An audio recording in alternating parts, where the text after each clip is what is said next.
Adobe Illustrator part 4-এ আপনাদেরকে স্বাগত।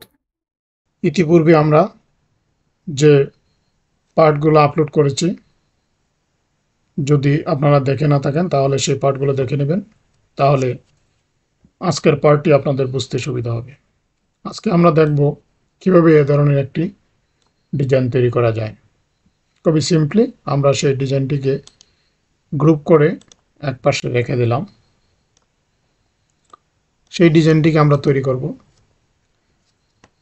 তার আগে আমরা দেখে নেই ইলিপ টুল, সিলেকশন টুল এবং ডিরেক্ট সিলেকশন টুলের আরও কিছু কাজ। আমরা রেক্ট্যাঙ্গেল টুল ক্লিক করে কিবোর্ডের শিফট বাটন চেপে ধরে আমরা যদি কোনো রেক্ট্যাঙ্গেল ড্র করি, তাহলে তার চারপাশে সমান দূরত্ব বজায় রেখেই তা ড্র হবে। আমরা যদি নিজের ইচ্ছা মতো কোনো রেক্ট্যাঙ্গেল ড্র করি, তাহলে সেটা নিজের ইচ্ছা অনুযায়ী তৈরি হবে। এখন আমরা নিজের ইচ্ছা অনুযায়ী যে রেক্ট্যাঙ্গেলটা তৈরি করলাম, সেই রেক্ট্যাঙ্গেলটিকে যদি আমরা কপি করতে চাই, তাহলে কিভাবে করব? আমরা সেই রেক্ট্যাঙ্গেলটিকে ক্লিক করে কিবোর্ডের অল্ট বাটন চেপে ধরে মাউসটিকে রাইট বাটনে ক্লিক করব। ক্লিক করে আমরা যেটা যেভাবে নিতে চাই সেখানে যাবে। কিন্তু আমরা যদি কিবোর্ডের অল্ট বাটন চেপে ধরার পাশাপাশি যদি শিফট ক্লিক করি, দেখেন যেটা সমান দূরত্বে নিয়ে যাবে। এটাকে ইচ্ছা করলে আপনি উপরে নিচে নিতে পারবেন না। যে আমি কিন্তু মাউস নাড়াচ্ছি কিন্তু সেটা যাচ্ছে না। কারণ কেন যাচ্ছে না? আমরা কিবোর্ডের শিফট বাটন চেপে রেখেছি। কিবোর্ডের শিফট বাটন চেপে রাখলে তা সরাসরি সোজা যাবে, হয় উপরে, নিচে, বামে, ডানে, অন্য কোনো দিকে সেটা যাবে না। সেটা হলো শিফটের কাজ। আমরা এখন যদি মাউসটাকে ছেড়ে দিই, তাহলে সেটা কপি হয়ে যাবে। এখন যদি আমরা আরও কয়টা কপি করতে চাই, তাহলে আমরা কন্ট্রোল ডি বাটন প্রেস করব। তাহলে আমাদের সমান প্রপোর্শনে, সমান দূরত্বে সেই রেক্ট্যাঙ্গেলগুলো ড্র হয়ে যাবে। আবার এখন সেই সবগুলোকে যদি আমরা একসাথে কপি করতে চাই, তাহলে কি করব? সবগুলোকে একসাথে সিলেক্ট করে কিবোর্ডের অল্ট বাটন চেপে ধরে মাউসটাকে ড্র্যাগ করে নিচের দিকে নিয়ে আসবো, সেই সাথে শিফট বাটনটা চেপে ধরব।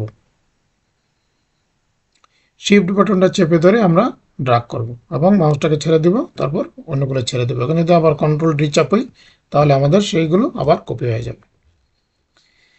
আমাদের ডিজাইনের প্রয়োজনে আমরা সেগুলোকে বিভিন্নভাবে সাজাতে পারি। আমরা ধরুন এখানে যে শিপগুলো তৈরি করলাম, সেই শিপগুলোকে আমরা ইচ্ছা করলে আলাদা আলাদাভাবে বিভিন্ন ডিজাইনে তৈরি করতে পারি বা বিভিন্ন কালার দিতে পারি। ধরুন আমরা যদি সেটাকে একটা কালার দিই, আমরা এখানে ক্লিক করে সেটাকে হলুদ দিলাম, আমরা সেটাকে ক্লিক করে কালো দিলাম। আমরা কিন্তু বিভিন্ন কালার অ্যাপ্লাই করতে পারবো।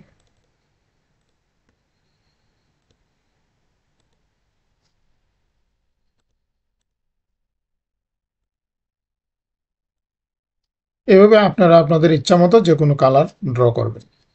এখন ধরেন আমরা সেই কালারগুলো তৈরি করলাম। এখন ইচ্ছা করলে আমরা প্রতিটা শিপকে আলাদা আলাদা শিপে তৈরি করতে পারি। ধরেন আমরা এখানে ডিরেক্ট সিলেকশন টুল ক্লিক করে আমরা যদি সেটাকে ড্র্যাগ করি, তাহলে রাউন্ড হয়ে যাবে। আবার ডিরেক্ট সিলেকশন টুল ক্লিক করে আমরা যদি সেই দুটি বাটনকে দুটি কর্নারকে রাউন্ড করতে চাই, তাহলে সেই দুটি কর্নার রাউন্ড হয়ে যাবে। আমরা যদি ডিরেক্ট সিলেকশন ক্লিক করে আমরা একটা কর্নারকে রাউন্ড ক্লিক করি, তাহলে একটা কর্নার সেখানে রাউন্ড হয়ে যাবে। আবার ঠিক সেমভাবে আমরা যদি নিচের একটা কর্নারকে ক্লিক করে যদি আমরা রাউন্ড করতে চাই, তাহলে নিচের একটি কর্নার রাউন্ড হয়ে যাবে। আপনি আপনার ইচ্ছা মতো রাউন্ড করতে পারবেন, ইচ্ছা মতো আপনি ডিজাইন তৈরি করতে পারবেন। এখন আপনি ধরেন এই কর্নার আর এই কর্নারে, সেই দুইটা কর্নারকে আপনি কার্ভ করতে চান, তাহলে এই কর্নারটাকে ক্লিক করে একবার কার্ভ করেন, আবার ঠিক সেমভাবে সেই কর্নারটাকে ক্লিক করে আপনি আবার কার্ভ করেন। তাহলে দেখেন আপনি যে শিপটা তৈরি করতে চাচ্ছেন সেটা তৈরি হচ্ছে। ডিজাইনটা এমন একটা বিষয়, সেটা আপনার মনের খুশি। ধরেন আপনি সেটা করেছেন, আপনার মতো এটা আরেকটু কার্ভ করা দরকার, তখন আপনি সেটাকে কী করবেন? আরেকটু কার্ভ করার জন্য আরেকটু রাউন্ড করবেন। একটা পর্যায়ে কিন্তু যে আর সেটা কার্ভ হবে না। এই যে দেখেন, এখন আপনি আর যতই নিতে চান সেটা আর হবে না, মানে তার প্রফেশন ক্ষমতা শেষ। আবার ধরেন সেটা আপনার মনে হয় যে বেশি হয়ে গেছে, তখন আপনি আবার ইচ্ছা করলে সেটাকে বড়ও করতে পারবেন। আপনি ডিরেক্ট সিলেকশন টুল দিয়ে সেটাকে যদি উপর দিকে বড় করেন, তাহলে বড় করতে পারবেন। তা আপনার ইচ্ছা খুশি মতো সেই ডিজাইনটা তৈরি করবেন। আবার যদি ধরেন আমরা প্রত্যেকটা শিপকে একবারে রাউন্ড করতে চাই, তাহলে কিভাবে করব দেখেন। আমরা এগুলোকে যদি আমরা ডিলিট করে দিই, সিলেকশন টুল ক্লিক করে আমরা যদি সবগুলোকে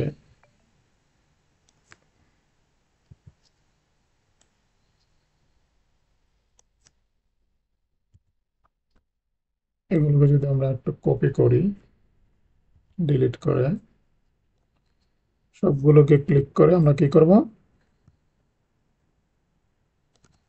কন্ট্রোল ডি দেব, তাহলে আমাদের সেই ডিজাইনটি চলে আসলো। এখন ধরেন আপনার সবগুলো শিপ কি একসাথে আপনি সরাতে চাচ্ছেন, তখন কি করবেন, আপনি ডিরেক্ট সিলেকশন টুল ক্লিক করবেন। ডিরেক্ট সিলেকশন টুল ক্লিক করে সবগুলো কর্নারকে সিলেক্ট করে আপনি এই যে একটা জিনিস খেয়াল করেন, আপনার মাউসটা আমি যখন নিয়ে যাই সিলেকশন করার পরে দেখেন এখানে দেখায় পাথ, সেই পাথের বিষয়টা আমরা পরে বুঝবো। আর দেখেন সেই কর্নারটাতে নিয়ে গেলে দেখায় অ্যাঙ্কর পয়েন্ট। আমরা যখন সেই অ্যাঙ্কর পয়েন্টটাকে মাউসটাকে ধরে আমরা যখন ড্র্যাগ করব, তাহলে দেখেন কি হয়। দেখেন ঠিক সেমভাবে আমরা যদি পরেরটাকে নিতে চাই, অ্যাঙ্কর পয়েন্টটাকে ক্লিক করে যে কোনো অ্যাঙ্কর পয়েন্টে ক্লিক করে আপনি যদি সেটাকে কার্ভ করেন, কার্ভ করতে পারবেন। আপনি ইচ্ছা করলে আবার এখানে এটাকেও আপনি আবার একটা ডিজাইন তৈরি করতে পারবেন। ধরেন আপনি এটাকে একটা কালার দিতে চান, আপনি সেখান থেকে সেই কালার দিতে পারবেন, আপনার যা খুশি। আমরা কিন্তু দুই জায়গা থেকে কালার দিতে পারি। আমরা সেইখানে কালার কতগুলো সিলেক্ট করা কালার রয়েছে বাম পাশে, এখান থেকে দিতে পারি। আবার আমরা যে অবজেক্টের উপর কালার অ্যাপ্লাই করতে চাই, সেই কালার অবজেক্টে এখানে কালার প্যালেটে ক্লিক করে আমাদের মন ইচ্ছা মতো আমরা কালার এখানে দিতে পারি। এখান থেকে আমরা একই ভেরিয়েন্টের বিভিন্ন ভেরিয়েন্ট নিতে পারি, একটা কালারের বিভিন্ন ভেরিয়েন্ট আমরা এখান থেকে নিতে পারি। আবার এই পাশে আমরা যখন সেই মাউসটাকে স্ক্রল করে উপর দিকে নিচে করবো, তাহলে সেখানে বিভিন্ন কালারগুলো চলে আসবে, সেখান থেকে আমরা কালার নিতে পারি। এভাবে আপনারা এখান থেকে বিভিন্ন ডিজাইন তৈরি করতে পারেন। আবার দেখেন সেই রেক্ট্যাঙ্গেল শিপ দিয়েই আমরা ধরেন এখানে একটা রেক্ট্যাঙ্গেল ড্র করলাম। আমরা রেক্ট্যাঙ্গেল ড্র করে আমরা যদি ডিরেক্ট সিলেকশন টুল দিয়ে সেটাকে রাউন্ড করি, দেখেন এক পর্যায়ে কিন্তু সেটা রাউন্ড হবে না, কারণ সেই রেক্ট্যাঙ্গেলটাকে আপনি প্রপোর্শনে নেওয়ার পরে এর বেশি আর সে দিতে পারবে না। এখন আমরা ধরেন এখানে যদি একটা ইলিপস ড্র করি, আমরা ধরেন এখানে একটা ইলিপস ড্র করলাম। সেই ইলিপস ড্র করার পরে আমরা যদি সেই ইলিপসটাকে একটু অন্য কালার দিই, ধরেন এ ধরনের একটা কালার দিলাম, একটু যদি আমরা মোটা করি, একটা আঙ্গুর তৈরি করতে পারি একটা ইলিপস দিয়ে, দেখেন। তারপর আমরা আঙ্গুরের উপরে একটা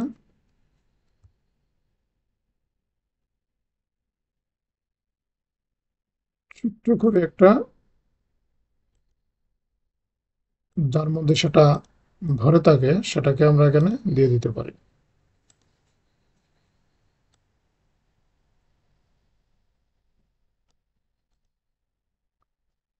তারপরে দেখেন এখানে আরেকটা আছে ERC টুল। ERC টুলটা যদি আমরা একটু ড্রাগ করি উপর দিকে দিয়ে, আমরা যদি সেটাকে একটু স্ট্রোক দিয়ে দিই, সবুজ কালারের একটা যদি স্ট্রোক দিয়ে দিই, স্ট্রোকটাকে যদি আমরা 2-3 পিটি করে দিই, তারপর সেটাকে যদি আমরা এখানে বসিয়ে দিই, দেখেন কি সুন্দর একটা আঙ্গুর কিন্তু হয়ে গেল। সেটাকে আমরা এখানে কিন্তু দেখেন আমাদের 3টা এলিমেন্ট রয়েছে, একটা ইলিপস, এখানে একটা ইলিপস, আর এখানে আরসি টুল। সেই 3টাকে আমরা যদি ধরেন এখানে নিয়ে যেতে চাই, তাহলে ধরেন আমি যদি সেটাকে নিয়ে যাই, দেখেন একটা যাবে। এবং যদি আমরা সবগুলোকে এখানে নিয়ে আসলাম, এখন ধরেন আবার আমার যদি ওই ফেরত যেতে চাই, তাহলে আমরা কি করব, কন্ট্রোল জেডে ক্লিক করব।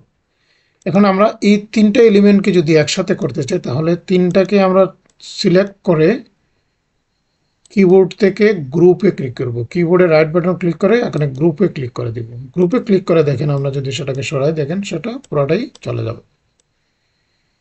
এখন আমরা ধরেন এখানে গ্রুপ করে নিলাম, গ্রুপ করলে কি হবে সেটা নড়বে না।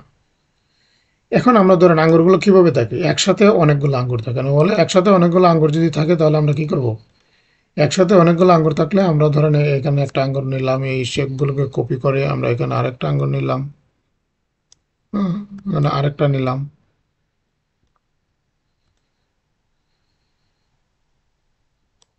এভাবে মূলত কিন্তু আঙ্গুরগুলো থাকে একসাথে। এখন ধরেন তিনটা যদি দিই, তিনটার এক কালার হয়ে গেল, আমরা যদি আমরা একটু কালারটাকে একটু চেঞ্জ করে ধরেন এটাকে একটু এটা একটু যদি আমরা ডিপ করে দিই, মানে আমাদের বোঝার সুবিধার্থে, তাহলে বুঝতে সুবিধা হবে। দেখেন এটা একটা, আর এটাকে যদি আমরা আরেকটু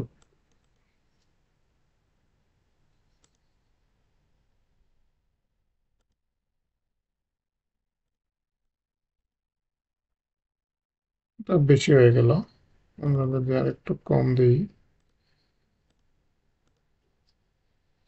এখন দেখেন মোটামুটি কিন্তু তিন ধরনের হলো। এখন যদি আমরা তিনটাকে আবার একসাথে কপি করে আমরা যদি সেটাকে দিয়ে দিই বা একটার উপরে আরেকটা দিয়ে দিই, তাহলে কিন্তু দেখেন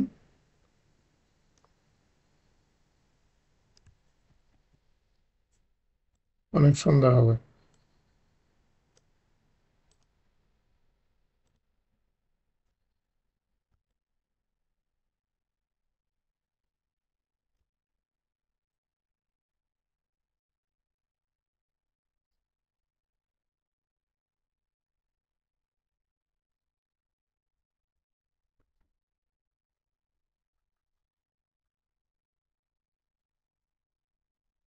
এভাবেই আমরা বিভিন্ন ডিজাইনগুলো করতে পারি।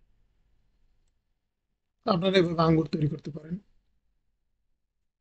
আরেকটা জিনিস দেখেন, আমরা আমরা যদি এখানে একটা ইলিপস ড্র করি, ড্র করার পরে আমরা যদি ডিরেক্ট সিলেকশন টুল দিয়ে ক্লিক করে সেই অপশনটাকে ক্লিক করে আমরা যদি একটু এই অ্যাঙ্কর পয়েন্টে ক্লিক করে আমরা যদি একটুটাকে বড় করে দিই, তাহলে দেখেন সেটা অনেকটা ডিমের আকৃতি ধারণ করেছে। যদি আমরা সেটাকে ডিমের কালার দিয়ে দিই, ডিমের কালারটা কেমন হয়,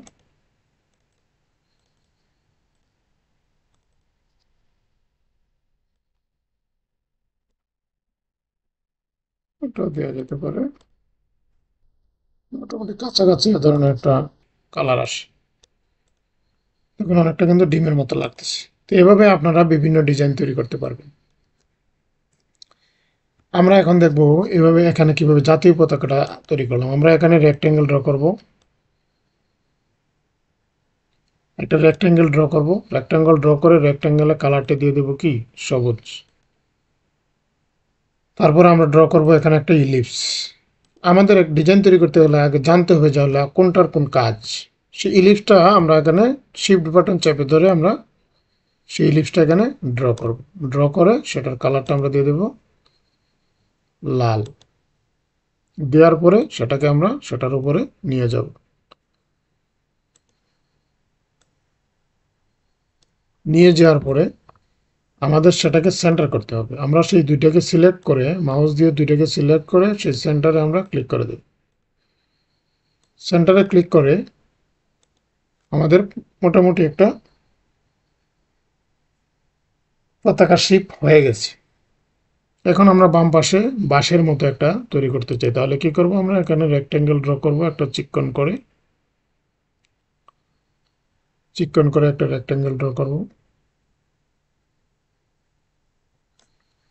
রেক্টেঙ্গেল ড্র করে রেক্টেঙ্গেলের একটা কালার দিয়ে দেব। আমরা যদি সেই কর্নারটিকে আমরা রাউন্ড করতে চাই তাহলে সেটাকে ক্লিক করে রাউন্ড করে দেব। এখন সেটাকে যদি আমরা অন্য কালার দিতে চাই তাহলে কালার প্যালেট থেকে আমরা সেই কালারটাকে এখানে সিলেক্ট করে নিতে হবে।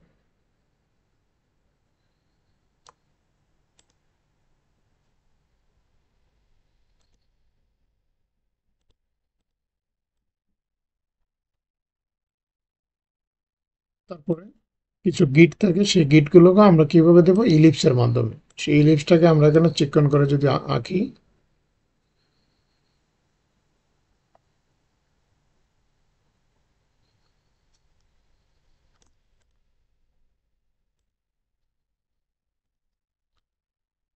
সেই ইলিপসটাকে আমরা একটু যদি ডিপ করে দিই,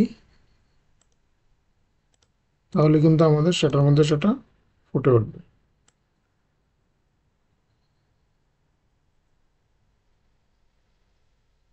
সেটা এখানে দিলাম। দেওয়ার পরে আমরা যদি সেটাকে অল্ট বাটন চেপে ধরে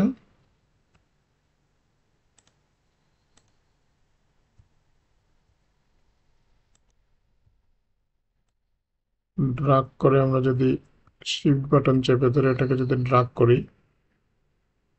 তাহলে এখানে একটা কপি, তারপরে কন্ট্রোল ডি, তাহলে সমান দূরত্বে আমরা সেই গিটগুলো দিয়ে দিলাম।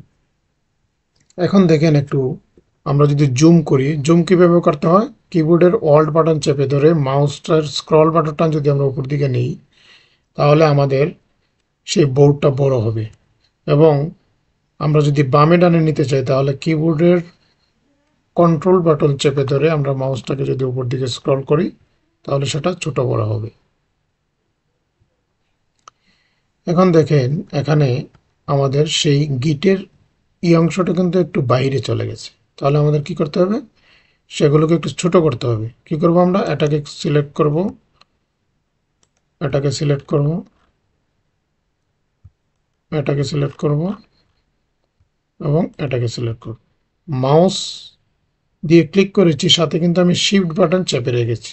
শিফট বাটন চেপে রাখার পরে সেটা আমরা সবগুলোকে সিলেক্ট করেছি। এবার যদি আমরা মাউস দিয়ে একটু ছোট করি, তাহলে দেখেন যেটা ছোট হয়ে যাবে। আমাদের প্রয়োজন মতো নিয়ে আমরা আমাদের এটা ছেড়ে দেব। এখন দেখেন মোটামুটি সেটা ভিতরে চলে আসছে। এবার আমরা কি করব, আমাদের পতাকাটা এটার মধ্যে জুড়ে দেব। এখন যদি আমরা পতাকাটাকে শুধু নিই, দেখেন শুধু পতাকা গেল, লাল অংশটা কিন্তু যায়নি। তাহলে আমাদের কি করতে হবে, কন্ট্রোল জেড দিয়ে সেটাকে জায়গায় নিয়ে দুটাকে সিলেক্ট করতে হবে। এই লালটাকে সিলেক্ট করলাম, শিফট বাটন চেপে রেখে আমরা সেই সবুজটাকে সিলেক্ট করলাম। এখন যদি আমরা ড্রাগ করি, তাহলে দেখেন এখন কিন্তু আমাদের দুইটাই যাবে, এই যে আমাদের দুটাই চলে গেল। তবে আমাদের যে কোনো ডিজাইন তৈরি করলে দেখতে হবে যে তার ফিনিশিং ঠিকমতো হয়েছে কিনা। আমরা সেটাকে জুম করে বড় করে দেখতে হবে যে আমাদের এটার মধ্যে কোনো ধরনের গ্যাপ আছে কিনা, আমরা যে ডিজাইনটি তৈরি করলাম তাতে কোনো গ্যাপ রয়েছে কিনা। দেখেন আমি কিন্তু একটু বড় করে দেখাচ্ছি আপনাদের। এই যে দেখেন এখানে কিন্তু একটু গ্যাপ রয়েছে, আপনারা দেখতে পাচ্ছেন কি, এখানে কিন্তু একটু গ্যাপ রয়েছে। তাহলে কি করতে হবে, আমাদের সেই ডিজাইনটিকে একটু এই পাশে নিয়ে আসতে হবে। তাহলে কিন্তু আমাদের সেই ডিজাইনে আর কোনো গ্যাপ থাকবে না। এভাবেই মূলত আমরা আমাদের বিভিন্ন ডিজাইনগুলো করে থাকি। তো আজকে খুব ছোট্ট একটি টিউটোরিয়াল ছিল। যদি কারো বুঝতে সমস্যা হয়, তাহলে কমেন্ট অপশনে গিয়ে কমেন্ট করবেন, আমি আপনাদের রিপ্লাই দেওয়ার চেষ্টা করব। ভিডিওটি যদি ভালো লেগে থাকে, তাহলে লাইক, কমেন্ট এবং শেয়ার করতে ভুলবেন না। ধন্যবাদ, আমাদের পাশেই থাকবেন। পরবর্তী ভিডিওগুলো পেতে আমাদের চ্যানেলটিকে সাবস্ক্রাইব করুন। ধন্যবাদ।